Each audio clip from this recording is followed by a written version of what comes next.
بسم اللہ الرحمن الرحیم۔ عید الفطر کی نماز کا طریقہ۔ پہلے نیت کریں اس طرح: میں نیت کرتا ہوں میں 2 رکعت نماز عید الفطر کی زائد 6 تکبیروں کے ساتھ منہ میرا کعبہ شریف کی طرف واسطے اللہ تعالیٰ کے پیچھے اس امام کے امام تکبیر کہہ کر ہاتھ باندھ کر ثنا پڑے گا۔ ہمیں بھی تکبیر کہہ کر ہاتھ باندھ لینے ہیں۔ اس کے بعد 3 زائد تکبیریں ہوں گی۔ نمبر 1، پہلی تکبیر کہہ کر ہاتھ کانوں تک اٹھا کر چھوڑ دینا ہے۔ نمبر 2، اسی طرح دوسری تکبیر کہہ کر ہاتھ کانوں تک اٹھا کر چھوڑ دینا ہے۔ نمبر 3، اب تیسری تکبیر کہہ کر ہاتھ کانوں تک اٹھا کر باندھ لینے ہیں۔ اس کے بعد امام قرات کرے گا، یعنی سورۃ فاتحہ اور کوئی سورت پڑھے گا، اور رکوع اور سجدہ کر کے پہلی رکعت مکمل ہو گئی۔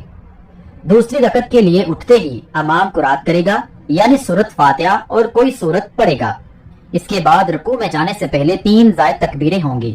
نمبر 1، پہلی تکبیر کہہ کر ہاتھ کانوں تک اٹھا کر چھوڑ دینا ہے۔ نمبر 2، دوسری تکبیر کہہ کر ہاتھ کانوں تک اٹھا کر چھوڑ دینا ہے۔ نمبر 3، تیسری تکبیر کہہ کر ہاتھ کانوں تک اٹھا کر چھوڑ دینا ہے۔ یہاں تک زائد تکبیریں مکمل ہو گئی۔ اب اس کے بعد بغیر ہاتھ اٹھائے تکبیر کہہ کر رکوع میں جائیں گے، اور بس آگے کی نماز دوسری نمازوں کی طرح پڑھ کر سلام پھیرنا ہوگا۔ بعد میں ذکر و اذکار اور دعا ہوگی۔ دعا کے بعد ایک دوسرے کو گلے ملنا یا ہاتھ ملانا عید مبارک پیش کرنا سنت طریقہ ہے۔ محترم ناظرین، نوٹ کریں، نماز عید الفطر سے پہلے ثواب کی نیت سے آگے شیئر کریں تاکہ زیادہ سے زیادہ لوگ عید کا درست طریقہ معلوم کریں۔